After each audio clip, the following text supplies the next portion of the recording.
વડતાલ મંદિરનું કાર્ય જોવા માટે મહારાજ એકવાર પધાર્યા.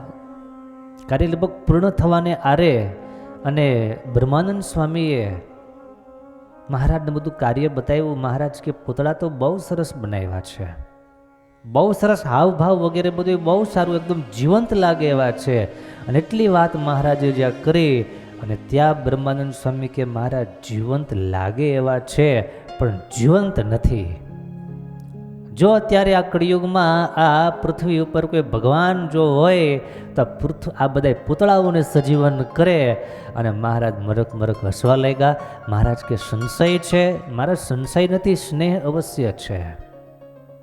અને મહારાજે પૂતળાઓને છડી અડાડી અને એમ કહેવાય કે છડી અડાડતાની સાથે વડતાલ મંદિરમાં આજે જે બધા આપણે સ્ટેચ્યુના દર્શન કરીએ છીએ, ચારેય બાજુ જે શોભામાં અભિવૃદ્ધિ કરનારા સ્ટેચ્યુ, મહારાજે છડી અડાડી અને એ બધા સ્ટેચ્યુ જીવતા થયા અને ઢોલ નગારા મંજીરા વગેરે બધું વગાડતા થયા.